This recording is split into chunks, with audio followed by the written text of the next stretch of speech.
英語聞き流しリスニング、英語テキストと MP3 ダウンロード、その他の物語はホームページからお聞きいただけます。88thpp.com 88thpp.com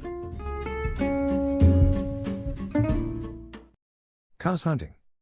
His spots are the joy of the leopard, his horns are the buffalo's pride. Be clean, for the strength of the hunter is known by the gloss of his hide. If ye find that the bullock can toss you, or the heavy-browed sambar can gore, ye need not stop work to inform us, we knew it 10 seasons before. Oppress not the cubs of the stranger, but hail them as sister and brother, for though they are little and foobsy, it may be the bear is their mother. There is none like to me, says the cub in the pride of his earliest kill, but the jungle is large and the cub he is small. Let him think and be still. Maxims of Baloo.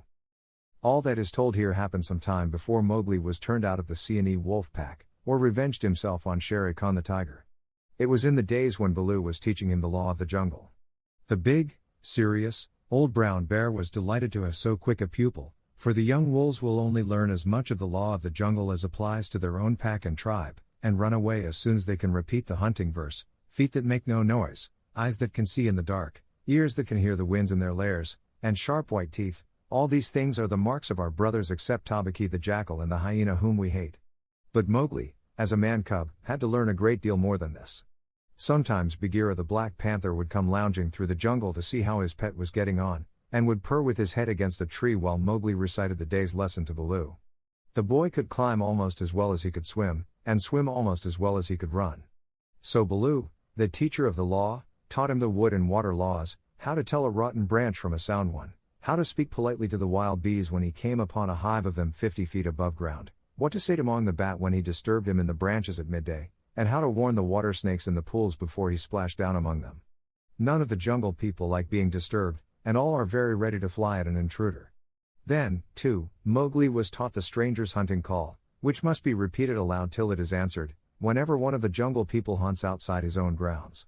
It means, translated, give me leave to hunt here because I am hungry. And the answer is, hunt then for food, but not for pleasure. All this will show you how much Mowgli had to learn by heart, and he grew very tired of saying the same thing over 100 times. But, as Baloo said to Bagheera, one day when Mowgli had been cuffed and run off in a temper, a man's cub is a man's cub, and he must learn all the law of the jungle. But think how small he is, said the Black Panther, who would have spoiled Mowgli if he had had his own way. How can his little head carry all thy long talk? Is there anything in the jungle too little to be killed? No. That is why I teach him these things, and that is why I hit him, very softly, when he forgets. Softly. What dost thou know of softness, old iron feet? Bagheera grunted. His face is all bruised today by thy softness. Ugh. Better he should be bruised from head to foot by me who love him than that he should come to harm through ignorance, Baloo answered very earnestly. I am now teaching him the master words of the jungle that shall protect him with the birds and the snake people, and all that hunt on 4 feet, except his own pack. He can now claim protection, if he will only remember the words, from all in the jungle. Is not that worth a little beating? Well, look to it then that thou dost not kill the man-cub. He is no tree trunk to sharpen thy blunt claws upon. But what are those master words? I am more likely to give help than to ask it. Bagheera stretched out one paw and admired the steel blue, ripping chisel talons at the end of it. Still I should like to know. I will call Mowgli and he shall say them, if he will. Come, little brother. My head is ringing like a bee tree, said a sullen little voice over their heads, and Mowgli slid down a tree trunk very angry and indignant, adding as he reached the ground, I come for Bagheera and not for thee, fat old Baloo. That is all one to me, said Baloo, though he was hurt and grieved. Tell Bagheera, then, the master words of the jungle that I have taught thee this day. Master words for which people? Said Mowgli, delighted to show off. The jungle has many tongues. I know them all. A little thou knowest, but not much. See, O Bagheera, they never thank their teacher. Not one small wolfling has ever come back to thank old Baloo for his teachings. Say the word for the hunting people, then, great scholar. We be of one blood, ye and I, said Mowgli, giving the words the bear accent which all the hunting people use. Good. Now for the birds. Mowgli repeated, with the kite's whistle at the end of the sentence. Now for the snake people, said Bagheera.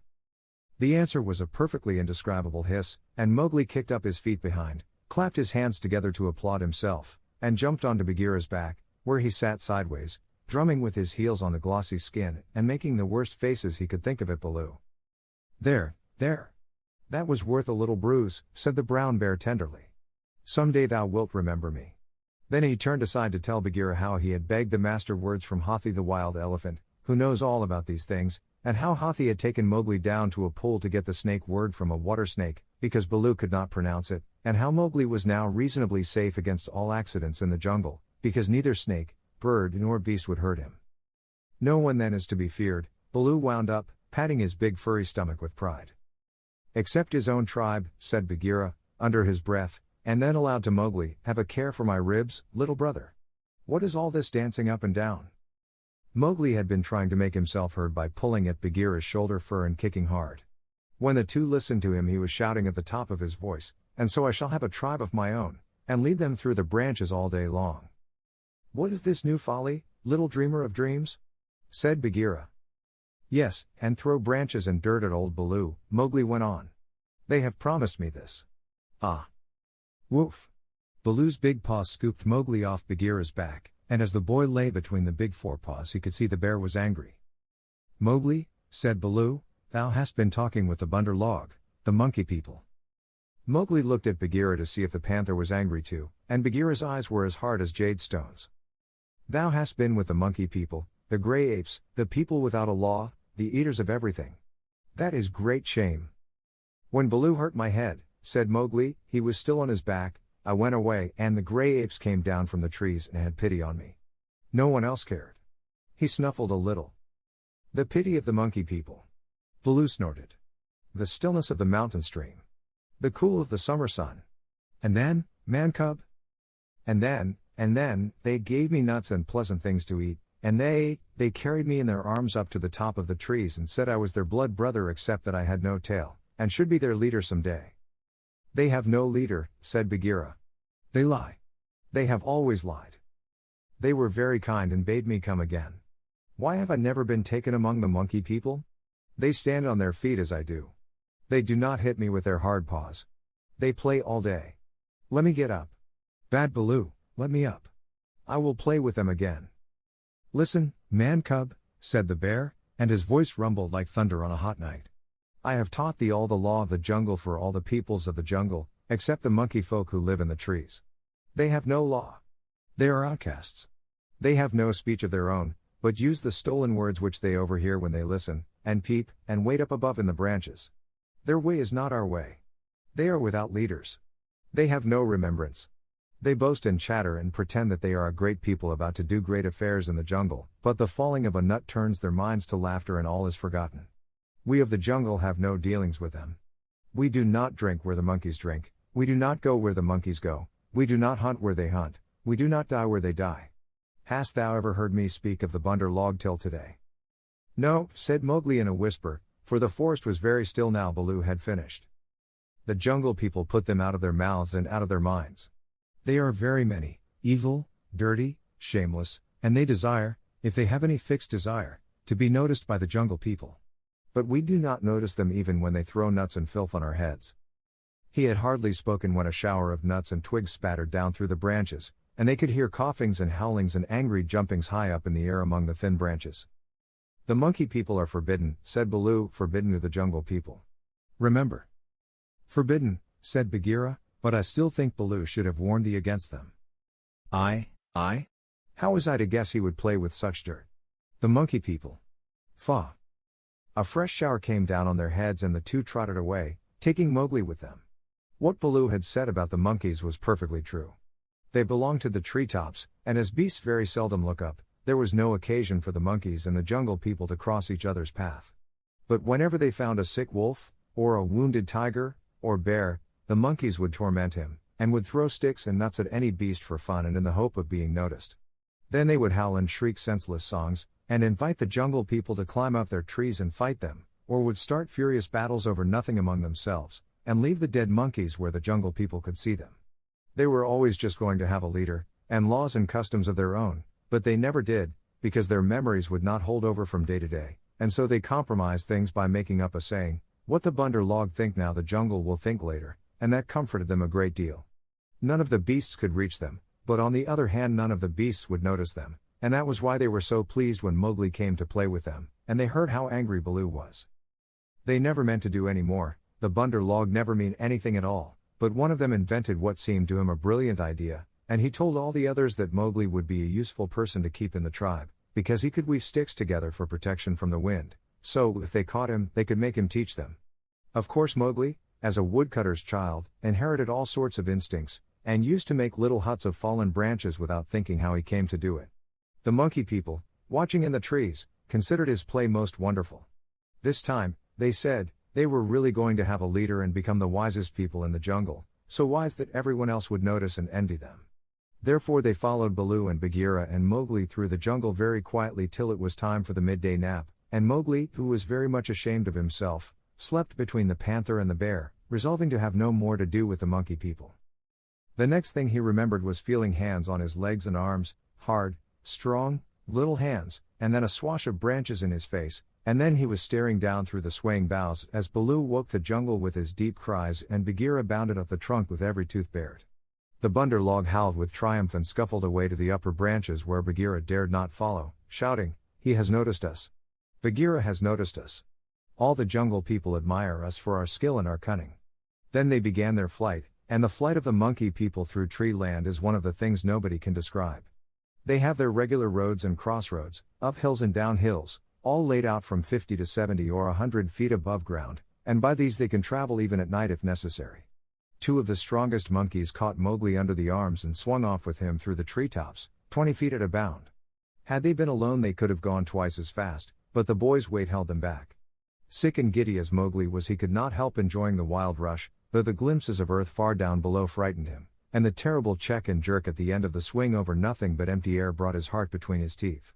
His escort would rush him up a tree till he felt the thinnest topmost branches crackle and bend under them, and then with a cough and a whoop would fling themselves into the air outward and downward, and bring up, hanging by their hands or their feet to the lower limbs of the next tree.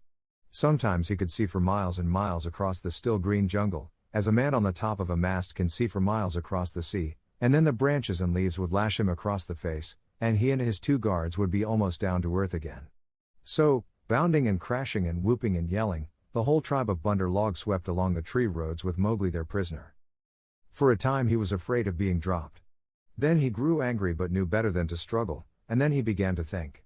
The first thing was to send back word to Baloo and Bagheera, for, at the pace the monkeys were going, he knew his friends would be left far behind. It was useless to look down, for he could only see the top sides of the branches, so he stared upward and saw, far away in the blue, Run the kite balancing and wheeling as he kept watch over the jungle waiting for things to die. Run saw that the monkeys were carrying something, and dropped a few hundred yards to find out whether their load was good to eat. He whistled with surprise when he saw Mowgli being dragged up to a treetop and heard him give the kite call for, "We be of one blood, thou and I." The waves of the branches closed over the boy, but Run balanced away to the next tree in time to see the little brown face come up again. "Mark my trail," Mowgli shouted. "Tell Baloo of the C&E pack and Bagheera of the Council Rock." "In whose name, brother?" Run had never seen Mowgli before, though of course he had heard of him. "Mowgli, the frog. Man cub they call me. Mark my trail." The last words were shrieked as he was being swung through the air, but Run nodded and rose up till he looked no bigger than a speck of dust, and there he hung, watching with his telescope eyes the swaying of the treetops as Mowgli's escort whirled along. "They never go far," he said with a chuckle. "They never do what they set out to do. Always pecking at new things are the Bunder log. This time, if I have any eyesight, they have pecked down trouble for themselves, for Baloo is no fledgling and Bagheera can, as I know, kill more than goats." So he rocked on his wings, his feet gathered up under him, and waited. Meantime, Baloo and Bagheera were furious with rage and grief. Bagheera climbed as he had never climbed before, but the thin branches broke beneath his weight, and he slipped down, his claws full of bark. "Why didst thou not warn the man cub?" he roared to poor Baloo, who had set off at a clumsy trot in the hope of overtaking the monkeys. "What was the use of half slaying him with blows if thou didst not warn him? Haste! Oh haste! We may catch them yet." Baloo panted. At that speed, it would not tire a wounded cow. Teacher of the law, cub beater, a mile of that rolling to and fro would burst the open. Sit still and think. Make a plan. This is no time for chasing. They may drop him if we follow too close. Arula. Who? They may have dropped him already, being tired of carrying him. Who can trust the bunder log? Put dead bats on my head. Give me black bones to eat. Roll me into the hives of the wild bees that I may be stung to death, and bury me with the hyena, for I am most miserable of bears. Aralala. Wahua. O Mowgli, Mowgli. Why did I not warn thee against the monkey folk instead of breaking thy head? Now perhaps I may have knocked the day's lesson out of his mind, and he will be alone in the jungle without the master words. Baloo clasped his paws over his ears and rolled to and fro moaning. At least he gave me all the words correctly a little time ago, said Bagheera impatiently. Baloo, thou hast neither memory nor respect. What would the jungle think if I, the Black Panther, curled myself up like Iki the porcupine, and howled? What do I care what the jungle thinks? He may be dead by now. Unless and until they drop him from the branches in sport, or kill him out of idleness, I have no fear for the man-cub. He is wise and well taught, and above all he has the eyes that make the jungle people afraid. But, and it is a great evil, he is in the power of the bunder log, and they, because they live in trees, have no fear of any of our people. Bagheera licked one forepaw thoughtfully. Fool that I am. Oh, fat, brown, root-digging fool that I am, said Baloo, uncoiling himself with a jerk. It is true what Hathi the wild elephant says, to each his own fear, and they, the bunder log, fear Kaa the rock snake. He can climb as well as they can. He steals the young monkeys in the night. The whisper of his name makes their wicked tails cold. Let us go to Kaa. What will he do for us? He is not of our tribe, being footless, and with most evil eyes, said Bagheera. He is very old and very cunning. Above all, he is always hungry, said Baloo hopefully. Promise him many goats. He sleeps for a full month after he has once eaten. He may be asleep now, and even were he awake, what if he would rather kill his own goats? Bagheera, who did not know much about Kaa, was naturally suspicious. Then in that case, thou and I together, old hunter, might make him see reason. Here Baloo rubbed his faded brown shoulder against the panther, and they went off to look for Kaa the rock python. They found him stretched out on a warm ledge in the afternoon sun, admiring his beautiful new coat, for he had been in retirement for the last 10 days changing his skin, and now he was very splendid, darting his big blunt-nosed head along the ground, and twisting the 30 feet of his body into fantastic knots and curves, and licking his lips as he thought of his dinner to come. He has not eaten, said Baloo, with a grunt of relief, as soon as he saw the beautifully modeled brown and yellow jacket. Be careful, Bagheera. He is always a little blind after he has changed his skin, and very quick to strike. Kaa was not a poison snake, in fact he rather despised the poison snakes as cowards, but his strength lay in his hug, and when he had once lapped his huge coils round anybody there was no more to be said. Good hunting, cried Baloo, sitting up on his haunches. Like all snakes of his breed, Kaa was rather deaf, and did not hear the call at first. Then he curled up ready for any accident, his head lowered. Good hunting for us all, he answered. Oh, Baloo, what dost thou do here? Good hunting, Bagheera. One of us at least needs food. Is there any news of game afoot? A doe now, or even a young buck? I am as empty as a dried well. We are hunting, said Baloo carelessly. He knew that you must not hurry Kaa. He is too big. Give me permission to come with you, said Kaa. A blow more or less is nothing to thee, Bagheera or Baloo, but I have to wait and wait for days in a wood path and climb half a night on the mere chance of a young ape. Pshaw! The branches are not what they were when I was young. Rotten twigs and dry boughs are they all. Maybe that great weight has something to do with the matter, said Baloo. I am a fair length, said Kaa with a little pride. But for all that, it is the fault of this new-grown timber.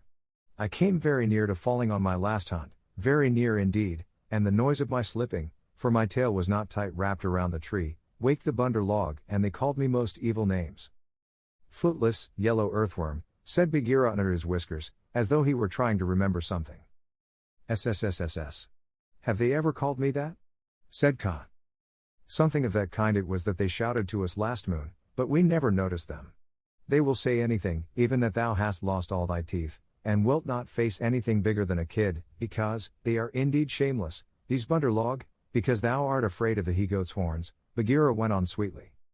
Now a snake, especially a wary old python like Kaa, very seldom shows that he is angry, but Baloo and Bagheera could see the big swallowing muscles on either side of Kaa's throat ripple and bulge. The bunder log have shifted their grounds, he said quietly. When I came up into the sun today I heard them whooping among the treetops. It is the bunder log that we follow now, said Baloo, But the words stuck in his throat, for that was the first time in his memory that one of the jungle people had owned to being interested in the doings of the monkeys. Beyond doubt then it is no small thing that takes two such hunters, leaders in their own jungle I am certain, on the trail of the bunder log, Ka replied courteously, as he swelled with curiosity. Indeed, Baloo began, I am no more than the old and sometimes very foolish teacher of the law to the Seeonee wolf cubs, and Bagheera here. Is Bagheera? Said the Black Panther, and his jaws shut with a snap, for he did not believe in being humble. The trouble is this, those nut stealers and pickers of palm leaves have stolen away our man cub of whom thou hast perhaps heard. I heard some news from Iki, his quills make him presumptuous, of a man thing that was entered into a wolf pack, but I did not believe. Iki is full of stories half heard and very badly told. But it is true. He is such a man cub as never was, said Baloo. The best and wisest and boldest of man cubs, my own pupil, who shall make the name of Baloo famous through all the jungles, and besides, we, love him, Ka. Tease, said Ka, weaving his head to and fro. I also have known what love is. There are tales I could tell that. That need a clear night when we are all well fed to praise properly, said Bagheera quickly. Our man cub is in the hands of the bunder log now, and we know that of all the jungle people they fear Ka alone. They fear me alone. They have good reason, said Ka. Chattering, foolish, vain, foolish, and chattering, are the monkeys. But a man thing in their hands is in no good luck. They grow tired of the nuts they pick, and throw them down. They carry a branch half a day, meaning to do great things with it, and then they snap it in two. That man thing is not to be envied. They called me also, yellow fish was it not? Worm, earthworm, said Bagheera, as well as other things which I cannot now say for shame. We must remind them to speak well of their master. _ASSP. We must help their wandering memories. Now, whither went they with the cub? The jungle alone knows. Toward the sunset, I believe, said Baloo. We had thought that thou wouldst know, Ka. I? How? I take them when they come in my way, but I do not hunt the bunder log, or frogs, or green scum on a water hole for that matter. Up. Hillo. Elo, look up, Baloo of the Seeonee wolf pack. Baloo looked up to see where the voice came from, and there was Run the kite, sweeping down with the sun shining on the upturned flanges of his wings. It was near Run's bedtime, but he had ranged all over the jungle looking for the bear and had missed him in the thick foliage. What is it? Said Baloo. I have seen Mowgli among the bunder log. He bade me tell you. I watched. The bunder log have taken him beyond the river to the monkey city, to the cold lairs. They may stay there for a night, or 10 nights, or an hour. I have told the bats to watch through the dark time. That is my message. Good hunting, all you below. Full gorge and a deep sleep to you, Run, cried Bagheera. I will remember thee in my next kill, and put aside the head for thee alone, O best of kites. It is nothing. The boy held the master word. I could have done no less, and Run circled up again to his roost. He has not forgotten to use his tongue, said Baloo with a chuckle of pride. To think of one so young remembering the master word for the birds too while he was being pulled across trees. It was most firmly driven into him, said Bagheera. But I am proud of him, and now we must go to the cold lairs. They all knew where that place was, but few of the jungle people ever went there, because what they called the cold lairs was an old deserted city, lost and buried in the jungle, and beasts seldom use a place that men have once used. The wild boar will, but the hunting tribes do not. Besides, the monkeys live there as much as they could be said to live anywhere, and no self-respecting animal would come within eyeshot of it except in times of drought, when the half-ruined tanks and reservoirs held a little water. It is half a night's journey, at full speed, said Bagheera, and Baloo looked very serious. I will go as fast as I can, he said anxiously. We dare not wait for thee. Follow, Baloo. We must go on the quick foot, Ka and I. Feet or no feet, I can keep abreast of all thy four, said Ka shortly. Baloo made one effort to hurry, but had to sit down panting, and so they left him to come on later, while Bagheera hurried forward, at the quick panther canter. Ka said nothing, but, strive as Bagheera might, the huge rock python held level with him. When they came to a hill stream, Bagheera gained, because he bounded across while Ka swam, his head and 2 feet of his neck clearing the water, but on level ground Ka made up the distance. By the broken lock that freed me, said Bagheera, when twilight had fallen, thou art no slow goer. I am hungry, said Ka. Besides, They called me speckled frog, worm, earthworm, and yellow to boot. All one. Let us go on, and Ka seemed to pour himself along the ground, finding the shortest road with his steady eyes, and keeping to it. In the cold lairs the monkey people were not thinking of Mowgli's friends at all. They had brought the boy to the lost city, and were very much pleased with themselves for the time. Mowgli had never seen an Indian city before, and though this was almost a heap of ruins it seemed very wonderful and splendid. Some king had built it long ago on a little hill. You could still trace the stone causeways that led up to the ruined gates where the last splinters of wood hung to the worn, rusted hinges. Trees had grown into and out of the walls, the battlements were tumbled down and decayed, and wild creepers hung out of the windows of the towers on the walls in bushy hanging clumps. A great roofless palace crowned the hill, and the marble of the courtyards and the fountains was split, and stained with red and green, and the very cobblestones in the courtyard where the king's elephants used to live had been thrust up and apart by grasses and young trees. From the palace you could see the rows and rows of roofless houses that made up the city looking like empty honeycombs filled with blackness, the shapeless block of stone that had been an idol in the square where four roads met, the pits and dimples at street corners where the public wells once stood, and the shattered domes of temples with wild figs sprouting on their sides. The monkeys called the place their city, and pretended to despise the jungle people because they lived in the forest.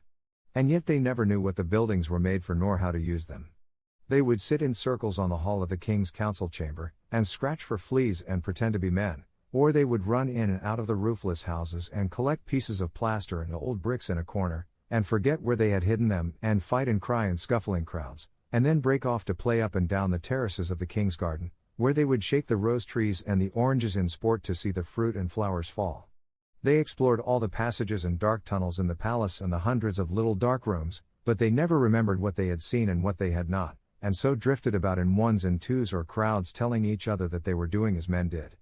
They drank at the tanks and made the water all muddy, and then they fought over it, and then they would all rush together in mobs and shout, "There is no one in the jungle so wise and good and clever and strong and gentle as the Bunder Log."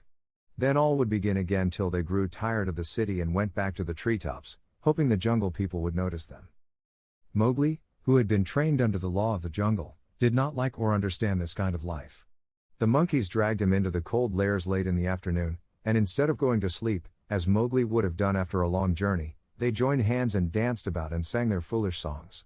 One of the monkeys made a speech and told his companions that Mowgli's capture marked a new thing in the history of the Bunder Log, for Mowgli was going to show them how to weave sticks and canes together as a protection against rain and cold. Mowgli picked up some creepers and began to work them in and out, and the monkeys tried to imitate, but in a very few minutes they lost interest and began to pull their friends' tails or jump up and down on all fours, coughing. "I wish to eat," said Mowgli. "I am a stranger in this part of the jungle. Bring me food, or give me leave to hunt here." 20 or 30 monkeys bounded away to bring him nuts and wild pawpaws. But they fell to fighting on the road, and it was too much trouble to go back with what was left of the fruit. Mowgli was sore and angry as well as hungry, and he roamed through the empty city giving the strangers' hunting call from time to time, but no one answered him, and Mowgli felt that he had reached a very bad place indeed. "All that Baloo has said about the Bunder Log is true," he thought to himself. "They have no law, no hunting call, and no leaders, nothing but foolish words and little picking thievish hands. So if I am starved or killed here, it will be all my own fault. But I must try to return to my own jungle. Baloo will surely beat me, but that is better than chasing silly rose leaves with the Bunder Log." No sooner had he walked to the city wall than the monkeys pulled him back, telling him that he did not know how happy he was, and pinching him to make him grateful. He set his teeth and said nothing, but went with the shouting monkeys to a terrace above the red sandstone reservoirs that were half full of rain water. There was a ruined summer house of white marble in the center of the terrace, built for queens did 100 years ago. The domed roof had half fallen in and blocked up the underground passage from the palace by which the queens used to enter. But the walls were made of screens of marble tracery, beautiful milk-white fretwork, set with agates and cornelians and jasper and lapis lazuli, and as the moon came up behind the hill it shone through the open work, casting shadows on the ground like black velvet embroidery. Sore, sleepy, and hungry as he was, Mowgli could not help laughing when the Bunder Log began, 20 at a time, to tell him how great and wise and strong and gentle they were, and how foolish he was to wish to leave them. "We are great. We are free. We are wonderful. We are the most wonderful people in all the jungle. We all say so, and so it must be true," they shouted. Now as you are a new listener and can carry our words back to the jungle people so that they may notice us in future, we will tell you all about our most excellent selves. Mowgli made no objection, and the monkeys gathered by hundreds and hundreds on the terrace to listen to their own speakers singing the praises of the Bunder log, and whenever a speaker stopped for want of breath they would all shout together, "This is true, we all say so." Mowgli nodded and blinked, and said yes when they asked him a question, and his head spun with the noise. Tabaki the jackal must have bidden all these people, he said to himself, and now they have madness. Certainly this is Diwani, the madness. Do they never go to sleep? Now there is a cloud coming to cover that moon. If it were only a big enough cloud I might try to run away in the darkness. But I am tired. That same cloud was being watched by two good friends in the ruined ditch below the city wall, for Bagheera and Kaa, knowing well how dangerous the monkey people were in large numbers, did not wish to run any risks. The monkeys never fight unless they are 100 to 1, and few in the jungle care for those odds. I will go to the west wall, Kaa whispered, and come down swiftly with the slope of the ground in my favor. They will not throw themselves upon my back in their hundreds, but... I know it, said Bagheera. Would that Baloo were here, but we must do what we can. When that cloud covers the moon I shall go to the terrace. They hold some sort of council there over the boy. Good hunting, said Kaa grimly, and glided away to the west wall. That happened to be the least ruined of any, and the big snake was delayed a while before he could find a way up the stones. The cloud hid the moon, and as Mowgli wondered what would come next he heard Bagheera's light feet on the terrace. The Black Panther had raced up the slope almost without a sound and was striking. He knew better than to waste time in biting, right and left among the monkeys, who were seated round Mowgli in circles 50 and 60 deep. There was a howl of fright and rage, and then as Bagheera tripped on the rolling kicking bodies beneath him, a monkey shouted, "There is only one here. Kill him! Kill!" A scuffling mass of monkeys, biting, scratching, tearing, and pulling closed over Bagheera, while 5 or 6 laid hold of Mowgli, dragged him up the wall of the summer house and pushed him through the hole of the broken dome. A man-trained boy would have been badly bruised, for the fall was a good 15 feet, but Mowgli fell as Baloo had taught him to fall, and landed on his feet. "Stay there," shouted the monkeys, "till we have killed thy friends, and later we will play with thee, if the poison people leave thee alive." "We be of one blood, ye and I," said Mowgli, quickly giving the snake's call. He could hear rustling and hissing in the rubbish all round him and gave the call a second time, to make sure. "Even so. Down hoods all," said half a dozen low voices. Every ruin in India becomes sooner or later a dwelling place of snakes, and the old summer house was alive with cobras. "Stand still, little brother, for thy feet may do us harm." Mowgli stood as quietly as he could, peering through the open work and listening to the furious din of the fight round the Black Panther, the yells and chatterings and scufflings, and Bagheera's deep, hoarse cough as he backed and bucked and twisted and plunged under the heaps of his enemies. For the first time since he was born, Bagheera was fighting for his life. Baloo must be at hand. Bagheera would not have come alone, Mowgli thought. And then he called aloud, "To the tank, Bagheera! Roll to the water tanks! Roll and plunge! Get to the water!" Bagheera heard, and the cry that told him Mowgli was safe gave him new courage. He worked his way desperately, inch by inch, straight for the reservoirs, halting in silence.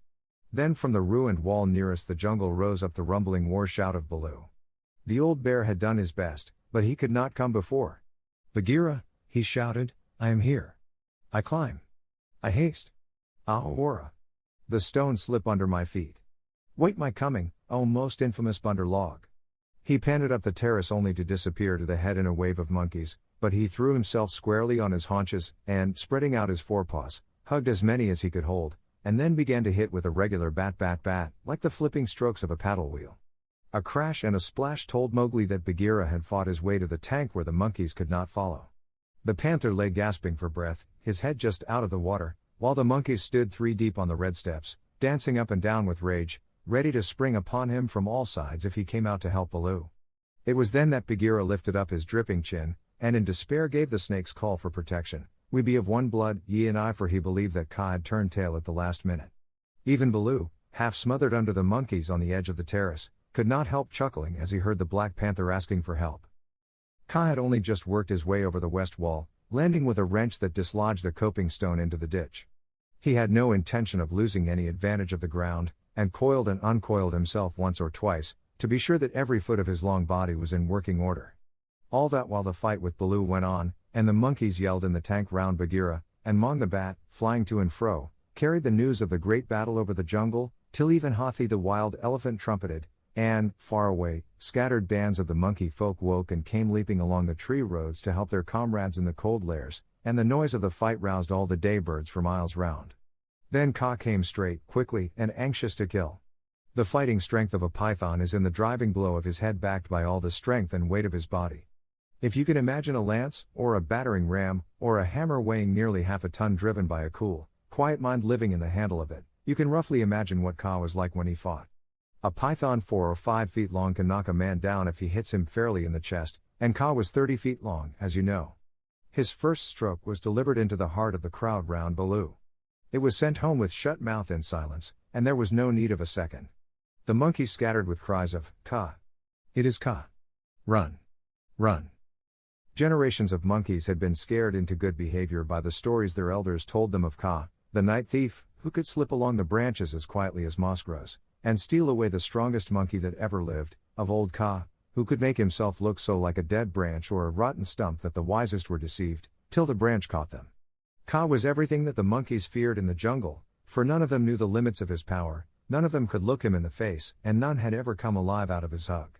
And so they ran, stammering with terror, to the walls and the roofs of the houses, and Baloo drew a deep breath of relief.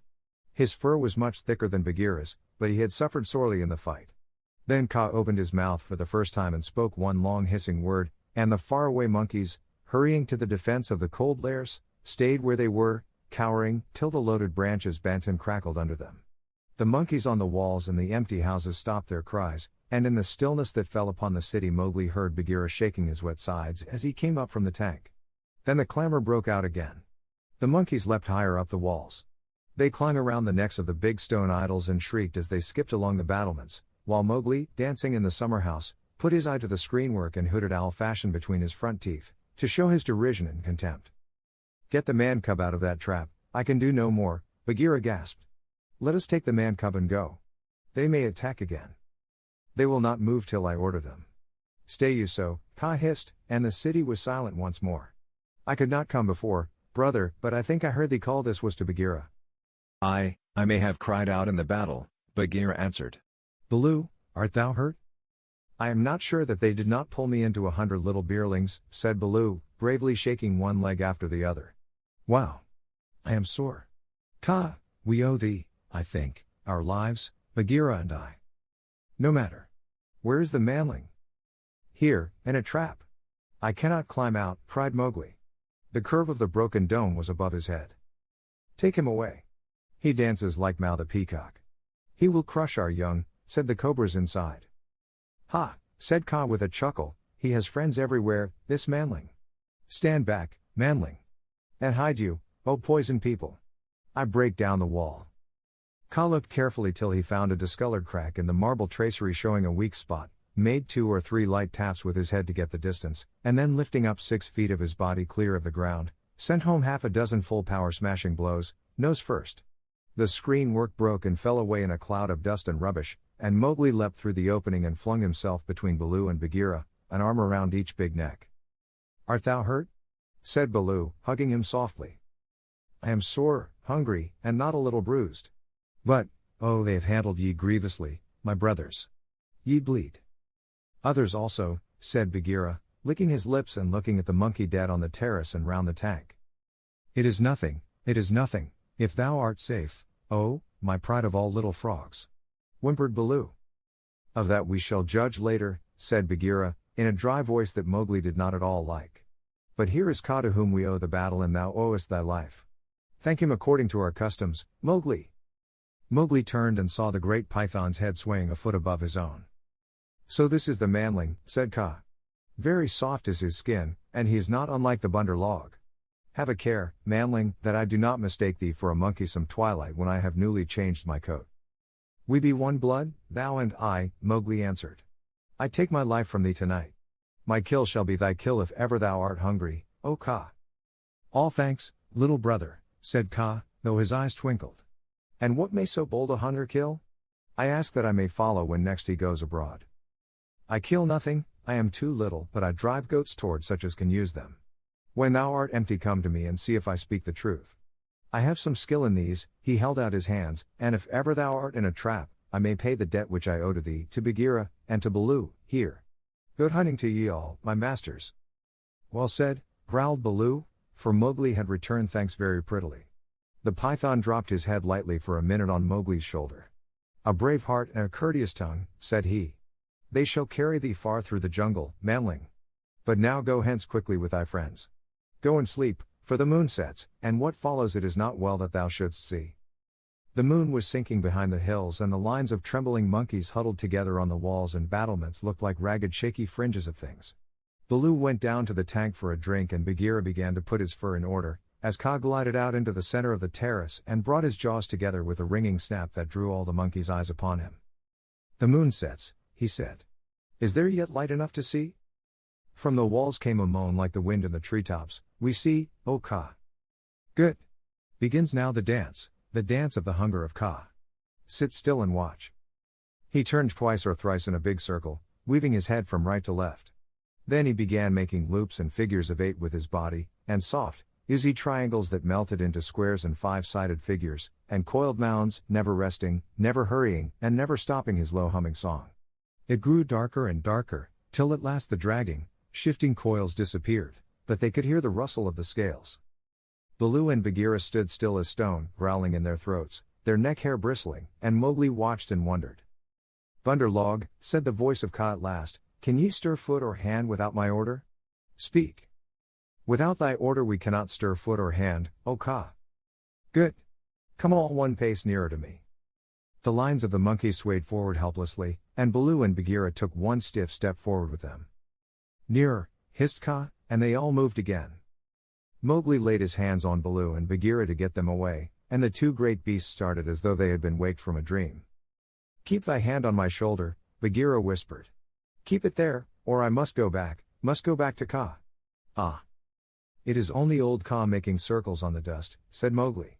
Let us go. And the three slipped off through a gap in the walls to the jungle. Woof, said Baloo when he stood under the still trees again. Never more will I make an ally of Kaa, and he shook himself all over. He knows more than we, said Bagheera, trembling. In a little time, had I stayed, I should have walked down his throat. Many will walk by that road before the moon rises again, said Baloo. He will have good hunting, after his own fashion. But what was the meaning of it all? Said Mowgli, who did not know anything of a python's powers of fascination. I saw no more than a big snake making foolish circles till the dark came. And his nose was all sore. Ho! Ho! Mowgli, said Bagheera angrily, his nose was sore on thy account, as my ears and sides and paws, and Baloo's neck and shoulders are bitten on thy account. Neither Baloo nor Bagheera will be able to hunt with pleasure for many days. It is nothing, said Baloo, we have the man cub again. True, but he has cost us heavily in time which might have been spent in good hunting, in wounds, in hair I am half plucked along my back, and last of all, in honor. For, remember, Mowgli, I, who am the Black Panther, was forced to call upon Kaa for protection, and Baloo and I were both made stupid as little birds by the hunger dance. All this, man cub, came of thy playing with the Bunder Log. True, it is true, said Mowgli sorrowfully. I am an evil man cub, and my stomach is sad in me. MF. What says the law of the jungle, Baloo? Baloo did not wish to bring Mowgli into any more trouble, but he could not tamper with the law, so he mumbled, sorrow never stays punishment. But remember, Bagheera, he is very little. I will remember. But he has done mischief, and blows must be dealt now. Mowgli, hast thou anything to say? Nothing. I did wrong. Baloo and thou are wounded. It is just. Bagheera gave him half a dozen love taps. From a panther's point of view, they would hardly have waked one of his own cubs, but for a 7-year-old boy they amounted to as severe a beating as you could wish to avoid. When it was all over, Mowgli sneezed, and picked himself up without a word.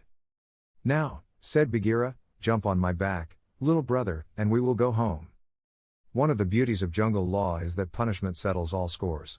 There is no nagging afterward. Mowgli laid his head down on Bagheera's back and slept so deeply that he never waked when he was put down in the home cave. Road Song of the Bunder Log.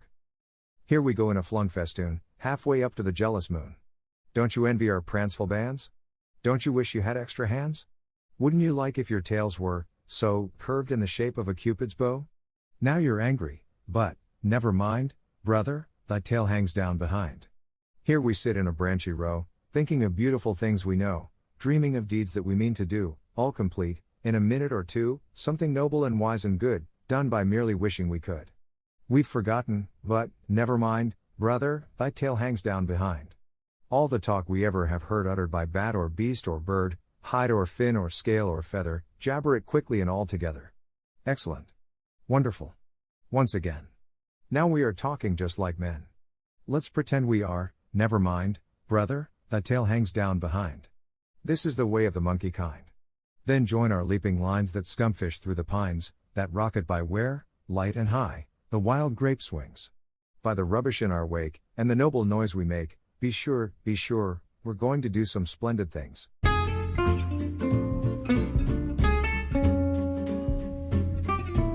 英語聞き流しリスニング、英語テキストと MP3 ダウンロード、その他の物語はホームページからお聞きいただけます。88thpp.com 88thpp.com